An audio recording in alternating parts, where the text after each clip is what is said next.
नमस्कार, मैं अभिषेक कुमार आप सभी का स्वागत करता हूं फोकस स्टडी विद अभी में। तो आप सभी को मेरा जय गुरु। तो आज हम लोग कैप्सूल 39 को ख़त्म करेंगे।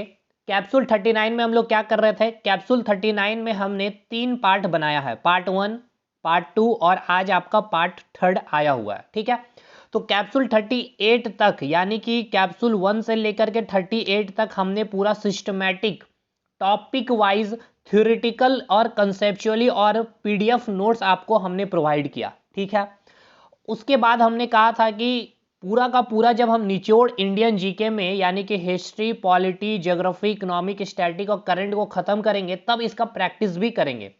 जैसे कि अभी आपके पास समय अगर आपका देखा जाए, जैसे कि 21 जनवरी और 28 जनवरी फिक्स डेट है, तो 35 से 40 दिन का जो समय है, इस 35 से 40 दिन में हमारे पास भरपूर टाइम भी है। आप कैप्सूल सीरीज 1 से 38 को कवर भी कर पाएंगे और साथ के साथ प्रैक्टिस भी कर पाएंगे। कैप्सूल 39 में हमने आपको 150 यानी कि 150 क्वेश्चन प्रैक्टिस करवा दिए हैं इंडियन हिस्ट्री में, जिसमें मॉडर्न भी है, मेडाइवल भी है, यानी कि आधुनिक भारत, मध्यकालीन और प्राचीन भारत का इतिहास भी है। इसका थ्योरेटिकल भी मैंने कंसेप्चुअली समझा दिया है कैप्सूल सीरीज में, और एंशिएंट का मैंने वीडियो का लिंक भी दे दिया है। और कैप्सूल 39 में 3 पार्ट के माध्यम से मैंने आपको पूरा का पूरा प्रैक्टिस करवा दिया। ठीक है, 150 क्वेश्चन में आपको मैंने केवल 50 से 60 क्वेश्चन एंशिएंट हिस्ट्री के करवाए, क्योंकि मैंने पहले भी कहा था, क्योंकि कैप्सूल सीरीज जिसने कवर किया है 1 से 38 तक, तो इंडियन हिस्ट्री का उनका सवाल छूटेगा नहीं। मैंने इस 150 में मैक्सिमम क्वेश्चन एंशिएंट हिस्ट्री के रखे हैं और 70 से 80 क्वेश्चन हमने मॉडर्न और मेडाइवल के भी रखे हैं, जिसमें से मैक्सिमम क्वेश्चन आपको जो कैप्सूल में मैंने नहीं करवाया है उसको ऐड ऑन किया है, ताकि आप कुछ नई चीजों को भी क्या कर पाए, कलेक्ट कर सके अच्छे अच्छे सवाल। और वो 150 जो भी सवाल आपको कराए गए हैं, ये हर 150 सवाल आपके किसी ना किसी कमीशन यानी कि एसएससी में या फिर रेलवे में या फिर यूपी स्टेट एग्जामिनेशन में या फिर बिहार एसएससी में या फिर जेएसएससी में प्रीवियस ईयर में पूछे गए हैं, और लेटेस्ट अभी जितने एसएससी ने लिए वो आपके पूछे गए सवाल है, ये 150 क्वेश्चन। इसीलिए बहुत शानदार वे में, मतलब कैप्सूल सीरीज जो शिद्दत से करके जा रहे हैं। करंट अफेयर की भी मैं बात कर रहा हूं, पूरा करंट अफेयर का मैंने कंटेंट आपको प्रोवाइड कर दिया हूं प्रेड ग्रुप में, जिसमें आपको मैंने जितने पूछे गए सवाल है और सिस्टमैटिक, चाहे नेशनल करंट अफेयर हो चाहे इंटरनेशनल करंट अफेयर हो, मैंने कंटेंट प्रोवाइड कर दिया है। तो जो शिद्दत से कैप्सूल सीरीज कवर करके जाएंगे, यकीन मानिए अगर आपसे 30 में से जितना भी सवाल नहीं बन पा रहा होगा, तो दूसरा जो बंदा होगा वो भी उस सवाल को नहीं बना पाएगा, क्योंकि इतना अच्छे से सिस्टमैटिक वे में कंटेंट मैंने दिया है। ये सबसे इंपॉर्टेंट समय है अभी आपको, इसको कैसे आप रिवाइज कर पाएं, और ये सही टाइम है अपने आप को मोटिवेट करने की, क्योंकि सब कुछ आपके पास अवेलेबल है। और ये कैप्सूल सीरीज जो इंडियन जीके पेपर 3 के लिए कराया जा रहा है, ये अपने आप में एक बहुत बड़ा चैलेंज है आपके लिए, और जो मैंने बहुत सरल कर दिया है, जिसको आप एक बार करेंगे और इसके बाद आप रिवीजन के बाद समय बचता तो आप दूसरे सोर्स पर भी आप चीज़ों को पढ़ाई करें, कंप्लीट करें। लेकिन फिर से कहूँगा, जो भी करें लेकिन इस कैप्सूल सीरीज का हर एक लाइन आपको याद होना चाहिए। बाकी जो कैप्सूल सीरीज के इस कंटेंट को लेना चाहते हैं, इस ग्रुप में ऐड होना चाहते हैं, तो 200 फी है। आप इस नंबर पे हमें व्हाट्सअप कर सकते हैं जिनको भी ऐड ऑन होना है। और ये सब कुछ रिवीजन वाली प्रैक्टिस क्वेश्चन आपको जा रहा है, आपको उसी पेड ग्रुप में आज कैप्सूल 39 का चल जाएगा, तीनों पार्ट। आप इस कैप्सूल 39 का प्रिंट आउट नहीं निकालेंगे, क्यों? क्योंकि इसमें केवल आपको प्रैक्टिस करना, 38 तक आप कैप्सूल का प्रिंट आउट निकाल लें और यहां से आप बस प्रैक्टिस करेंगे। और बाकी इस ग्रुप को ज्वाइन कर लीजिएगा। झारखंड जीके का जिनको प्लेलिस्ट नहीं मिल पा रहा, फ्री ऑफ कॉस्ट मैंने करवाया है, वहां लिंक भी दिया हूं। मैथ के 600 सवाल with video solution Lakshman sir ने बड़े शानदार वे में, इस 600 में आपके 20 सवाल छुपे हुए हैं, तो आप उसको भी प्रैक्टिस कर सकते हैं। हर एक एक दिन अगर एक प्रैक्टिस सेट लगाएंगे तो आपका काम हो जाएगा। तो अच्छे से आप चीज़ों को कवर करना चाहते हैं, साइंस अगर पढ़ना चाहते हैं एक बार अच्छे से, तो भी आप हमारे इस एप्लीकेशन को ज्वाइन कर सकते हैं। एप्लीकेशन का लिंक, टेलीग्राम का लिंक आपको डिस्क्रिप्शन बॉक्स और कमेंट सेक्शन में मिल जाएगा। ठीक है, और 1 से 38 तक की सारे वीडियो की जो लिंक है आपको कमेंट सेक्शन में पिन कर दिया गया। तो चलिए, हमने अभी तक 100 सवाल कवर कर लिए हैं इंडियन हिस्ट्री के। अब हम लोग 101 से लेकर के 150 सवाल देखने वाले हैं। ठीक है, तो चलिए 150 यानी कि 101वां नंबर का क्वेश्चन हम लोग देखते हैं कि क्या आपसे सवाल पूछा गया है। 1 नंबर का जो क्वेश्चन है आपसे पूछा गया है कि 1813 के चार्टर अधिनियम, क्या हमने चार्टर एक्ट नहीं बताया? बिल्कुल बताया था कैप्सूल सीरीज में। तो 1813 के चार्टर एक्ट ने भारत में ईस्ट इंडिया कंपनी के शासन को अगले कितने वर्षों तक बढ़ा दिया गया था? मैंने कई बार बताया था 20 वर्षों के लिए, ठीक है। नेक्स्ट 102वां क्वेश्चन, बाबर ने 1529 में डैश की लड़ाई में महमूद लोदी और सुल्तान नुसरत शाह को हराया और इस तरह भारत में मुगल शासन की स्थापना की। देखिए क्वेश्चन को समझिए, बाबर ने, मैंने आप अगर मध्यकालीन वाला कैप्सूल सीरीज का वीडियो अगर आपने देखा होगा तो बाबर ने 1529 में कौन सी युद्ध की थी? घाघरा की, ठीक है, याद करिए। घाघरा की लड़ाई में महमूद लोदी और सुल्तान नुसरत शाह को हराया था और इस तरह भारत में मुगल शासन की स्थापना, ये वही युद्ध थी, ये वही घाघरा का युद्ध है जिसमें मुगल शासन की भारत में स्टैब्लिशमेंट होती है। 103 नंबर का क्वेश्चन, बंगाल के कौन से गवर्नर जनरल और वायसराय के बीच भी हमने डिफरेंस बताया था। तो भारत के कौन से गवर्नर जनरल है, ठीक है ना, जिन्होंने सती प्रथा को गैर कानूनी घोषित किया? William Bentinck. Very very important. देखिए एक ये क्वेश्चन वेरी वेरी इंपॉर्टेंट है। घाघरा का युद्ध आपसे डायरेक्ट पूछा गया सवाल है कि घाघरा, जेएसएससी की मैं बातें कर रहा हूं कि घाघरा का युद्ध कब हुआ था, किसके बीच हुआ था, यह भी आपसे पूछा गया था, महमूद लोदी और सुल्तान नुसरत शाह। लेकिन देखिए जब आप अच्छे एग्जाम को दे रहे हो, जैसे अब एसएससी का पेपर देखेंगे जो टीसीएस कंडक्ट करवाती है, तो क्वेश्चन घाघरा का युद्ध कब हुआ यह नहीं पूछा गया, पूछा गया कि भारत में मुगल शासन की जो स्थापना हुई किस युद्ध के बाद, तो घाघरा का ही वो युद्ध था। तो जब आप इस स्टोरी को नहीं समझेंगे जो हमने कैप्सूल सीरीज में भी करवाया है। नेक्स्ट अगला सवाल जो है 104 नंबर का क्वेश्चन, किस एक्ट ने, यानी कि किस अधिनियम ने भारत में ब्रिटिश सरकार और ईस्ट इंडिया कंपनी द्वारा नियंत्रण की मतलब कि दोहरी प्रणाली, यानी कि आपने जो पूरा एक्ट हमने करवाया था पिट्स इंडिया एक्ट 1784 में, जिसमें दोहरी प्रणाली क्या हुई थी, स्टैब्लिशमेंट की गई थी। किस एक्ट ने भारत में ब्रिटिश सरकार और ईस्ट इंडिया कंपनी द्वारा नियंत्रण की दोहरी प्रणाली स्थापित की थी? यानी कि दोहरी प्रणाली मतलब क्या, दो तरह से आपके ऊपर शासन किया जाएगा, ठीक है ना, ब्रिटिश सरकार और ईस्ट इंडिया कंपनी दोनों शासन करेगी भारतीय के ऊपर। तो वो कौन सा एक्ट लाया गया था? Pitt's India act. कब आया था? 1784। ईयर भी इंपॉर्टेंट है, याद रखिएगा, जेएसएससी ऐसे भी पूछ सकता है, बहुत ही इजी सवाल कि पिट्स इंडिया एक्ट कब आया था? 1784 में। अगला वेरी वेरी इंपॉर्टेंट, प्राचीन इतिहास से अगर बात किया जाए तो वज्जी महाजन पद की राजधानी क्या थी? तो वैशाली थी। भारत में सती प्रथा, वेरी वेरी इंपॉर्टेंट, पर जो प्रतिबंध लगाया गया था वो ईयर आपसे पूछा जाएगा। विलियम बेंटिक 1829 में लगाया गया था। कौन सा शहर मुगलों का पहला नियोजित शहर था? ठीक है ना, मुगलों के द्वारा बनाया गया पहला नियोजित शहर कौन था? तो फतेहपुर सीकरी था।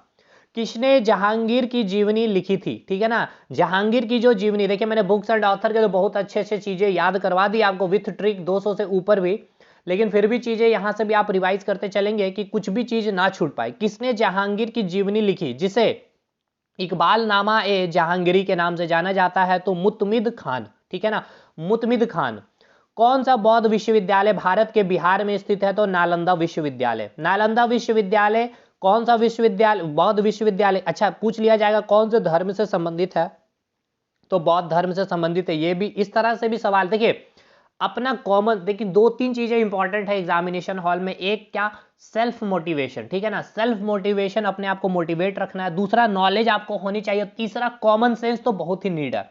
Common sense in the sense कि आप पढ़ करके जा रहे हैं कौन सा बौद्ध विश्वविद्यालय भारत के बिहार में स्थित है, यानी कि नालंदा विश्वविद्यालय आपने पढ़ लिया। सवाल आपसे ये ना पूछ करके आपसे पूछा जाएगा कि नालंदा विश्वविद्यालय का संबंध किस धर्म से? बौद्ध धर्म से, जैन धर्म से, हिंदू धर्म से?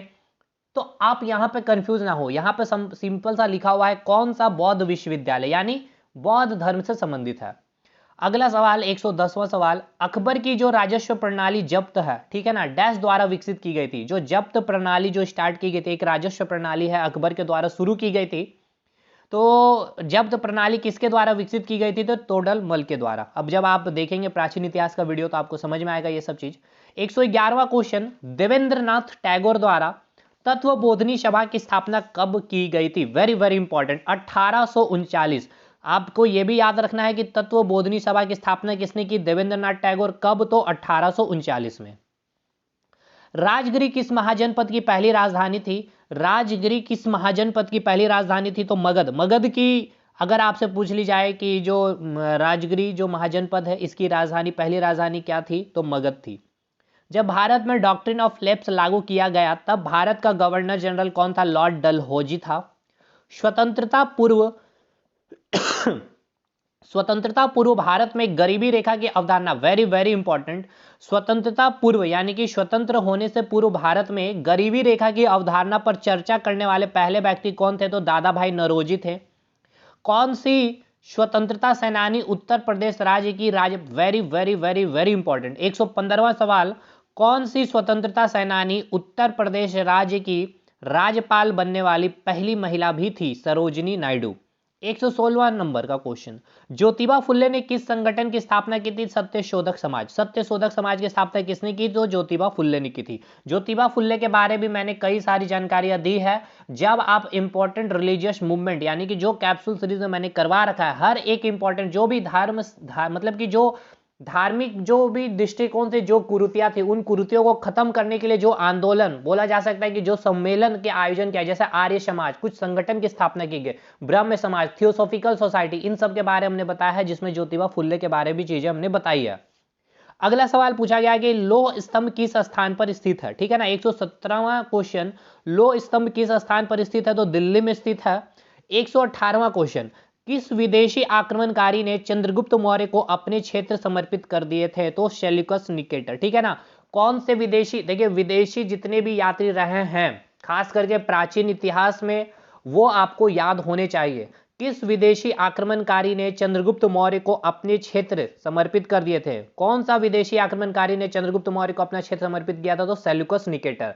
विदेशी जितने भी यात्री रहे हैं पार्ट 1 में, पार्ट 2 में और पार्ट 3 में आज मैं कवर करवाया हूं। इसके अलावे कैप्सूल 1 से लेकर के कैप्सूल 5 जब देखेंगे, जिसमें आपका कैप्सूल 1 वाला वीडियो जब देखेंगे, जिसमें मैंने विदेशी यात्री के बारे में बहुत सारी जानकारियां मैंने उसमें दे दी है। ठीक है। 119वां क्वेश्चन, मुगल साम्राज्य के सेनापति जयसिंह प्रथम और शिवाजी के बीच पुरंदर की संधि कब हुई थी? वेरी वेरी इंपॉर्टेंट, ऐसे आपसे पूछा जाएगा कि पुरंदर की संधि कब हुई थी? 1665 में। किसके किसके बीच हुई थी? तो सेनापति जो थे आपके जयसिंह प्रथम और शिवाजी के बीच हुई थी। अगला सवाल प्राचीन इतिहास है, 120वां नंबर का सवाल, चोल या फिर चैर या फिर पांड्य, ठीक है ना, ये जो साम्राज्य है प्राचीन भारत में किस काल के थे? तो संगम काल के थे। ये याद रखिएगा, एक अच्छा सवाल है, बहुत बार ये सवाल पूछा जाता है संगम काल से। ठीक है। किस सुधार के कारण 1919 का भारत सरकार अधिनियम लागू हुआ था? किस सुधार के कारण 1919 का जो भारत सरकार अधिनियम आया था? मॉन्टेग्यू चेम्सफोर्ड, आपको याद है, हमने करवाया भी है। 122वां सवाल, स्वर्गीय सरोजिनी नायडू को क्या उपाधि, सरोजिनी नायडू को क्या उपाधि दी गई है? भारत की कोकिला। अगला सवाल 123वां सवाल, जैनियों के अंतिम तीर्थंकर, very very important, Vardhaman Mahavir. Bharat की कोकिला का आपसे ये भी आपके कई बार पूछे गए हैं, तो सरोजिनी नायडू को उपाधि दी गई थी। जयपुर शहर की स्थापना किसने किया था? तो सवाई जयसिंह ने किए थे जयपुर शहर की स्थापना। मराठी समाचार पत्र जो है केसरी के संपादक कौन थे? तो बाल गंगाधर तिलक थे, वेरी वेरी इंपॉर्टेंट। जयपुर में हवा महल का निर्माण किसने करवाया था? Maharaj Sawai Pratap Singh, very very important. देखिए हर एक सवाल आपका पूछा गया, मैं इसलिए बोला ना कि 150 जो सवाल भी मैंने जो लिए ना, वो हर एक सवाल, कोई एक सवाल ऐसा नहीं है, आपको भले आपसे ना बने, आप उसे स्किप ना करिएगा, याद कर लीजिए। जब आप थ्योरेटिकल कैप्सूल सीरीज को देखेंगे, कंटेंट को पढ़ेंगे, तब उसके बाद जब इसको आप बनाएंगे ना, यकीन मानिए अपने आप में एक अलग सा कॉन्फिडेंस आपको फील हो रहा होगा। 127वां सवाल, किस शासक ने देवपुत्र की उपाधि धारण की थी? कुषाण ने, ठीक है ना, कुषाण शासक ने देवपुत्र की उपाधि धारण की थी। 128वां सवाल, अमरावती कला विद्यालय का विकास डैश के संरक्षण में किया गया था? सातवाहन के संरक्षण में। ठीक है। 129वां सवाल, very very important, Hindu college की स्थापना, या तो आपसे पूछा जाएगा हिंदू कॉलेज कहाँ स्थित है? तो बनारस में। इसकी स्थापना कब की गई थी? 1791 में। लगभग 2000 वर्ष पहले डैश कुषाणों की दूसरी राजधानी बनी थी? तो मथुरा जो थी कुषाणों की दूसरी राजधानी थी। रविन्द्रनाथ टैगोर ने, 131वां सवाल, रविन्द्रनाथ टैगोर ने कब शांति निकेतन संस्थान शुरू किया था? तो 1901 में शांति निकेतन संस्थान शुरू किया था। 132वां सवाल, किस राजा को उसके सिक्के पर बीना वादक के रूप में दर्शाया गया था? समुद्रगुप्त, याद रखना है, समुद्रगुप्त वही राजा है जिसको जिन सिक्के पर वीणा वादक के रूप में दर्शाया गया था।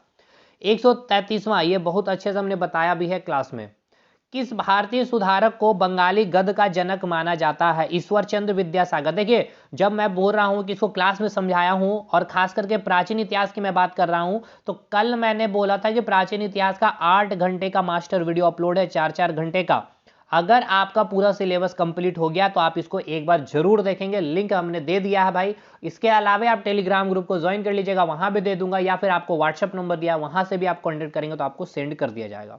अगला सवाल 134वां सवाल, बौद्ध स्थापत्य स्मारकों में प्रार्थना कक्षों को, देखिए वेरी वेरी इंपॉर्टेंट सवाल है ये सब, हालांकि ये मैंने स्टैटिक वाला पार्ट में करवाया है। बौद्ध स्थापत्य स्मारकों में प्रार्थना कक्षों को डैश के रूप में भी जाना जाता था, तो चैत्यगृह, यानी कि बौद्ध में जो प्रार्थना का जो कक्ष होता है या रूम बोल सकते हैं उसको हम क्या बोलते हैं, चैत्यगृह बोलते हैं। ठीक है भाई।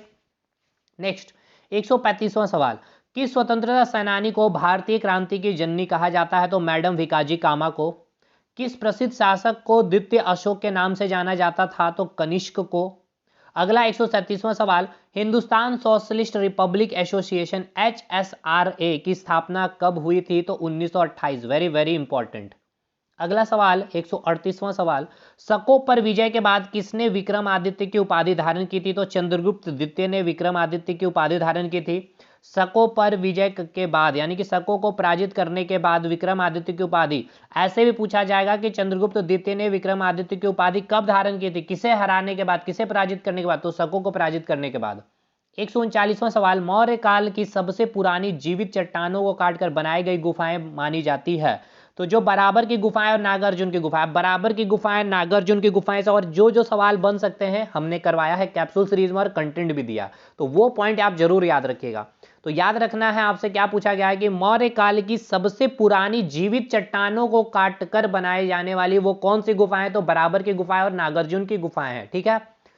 आधुनिक औद्योगिक, वेरी वेरी इंपॉर्टेंट, देखिए ये वो सवाल है, अभी लेटेस्ट ट्रेंड में ये सवाल चल रहा है, अभी एसएससी आपके हर एग्जाम में पूछ रहा है, हर एग्जाम इन द सेंस कि सीजीएल में भी पूछ रहा है, एमटीएस में भी पूछ रहा है, सीएचएसएल में भी पूछ रहा है, मतलब समझिए ये इतना अच्छा सवाल बन गया। आधुनिक औद्योगिक प्रणाली के उदय से पहले, यानी कि अभी जो मॉडर्नाइजेशन में जो आप इंडस्ट्रियल जो सिस्टम देख रहे होते हैं, इससे पहले भारतीय जो थे निर्यात में मुख्य रूप से किसके निर्माण शामिल थे, मतलब किसके निर्यात ज्यादा होते थे, तो सूती और रेशमी वस्त्र के। ठीक है भाई। अगला सवाल 141वां, वेरी वेरी इंपॉर्टेंट, ये भी वही सवाल है, ये दो सवाल 140 और 41 अभी लेटेस्ट बहुत सवाल एसएससी इस पे बना रही है। उत्तर पश्चिम भारत में पठानों ने किसके नेतृत्व में लाल कुर्ती रेड शर्ट के नाम से मशहूर खुदाई खिदमतगार संस्था की स्थापना की थी, ये मैंने लाल कुर्ती के नाम से मैंने कैप्सूल सीरीज में एक बार बोला भी था, तो खान अब्दुल गफ्फार खान। ठीक है ना। नेक्स्ट 142वां सवाल, ब्रिटिश भारत में देसी प्रेस अधिनियम किस वर्ष लागू किया गया था, देसी प्रेस अधिनियम किस वर्ष लागू किया गया था, 1878 में। 143वां सवाल, बिहार में 1857 के विद्रोह का नेतृत्व किसने किया था, बिहार में 1857 के विद्रोह का नेतृत्व किसने किया था, तो वीर कुंवर सिंह ने किया था। 144वां सवाल, 144वां सवाल, वो 144वां सवाल में क्या बोला गया कि 1932 में स्थापित हरिजन सेवक संघ के संस्थापक कौन थे, वेरी वेरी इंपॉर्टेंट, ये हमने करवाया भी है, महात्मा गांधी थे। 145वां सवाल, ब्रिटिश भारत में देसी प्रेस अधिनियम किस वर्ष लागू किया गया था, देसी प्रेस अधिनियम 1878, ये क्वेश्चन रिपीट हो गया है, कोई नहीं। नेक्स्ट सवाल, मोहम्मद बिन तुगलक ने, वेरी वेरी इंपॉर्टेंट, चांदी के सिक्के के स्थान पर डैश नामक तांबे का सिक्का चलाया, जीतल का, इसका मैंने करवाया भी है कैप्सूल सीरीज में, very very important. Bardoli Satyagraha का नेतृत्व किसने किया था, वल्लभ भाई पटेल। 148वां क्वेश्चन बोला गया है क्या कि बौद्ध धर्म, यानी कि डैश बौद्ध धर्म में भिक्षुणी बनने वाली प्रथम महिला थी, बौद्ध धर्म में भिक्षुणी बनने वाली वो महिला कौन थी, तो महाप्रजापति गौतमी थी। 149वां सवाल आपसे पूछा गया, चंद्रगुप्त मौर्य के दरबार में यूनानी राजदूत मेगस्थनीज को किसने भेजा था, सेल्यूकस ने भेजा था।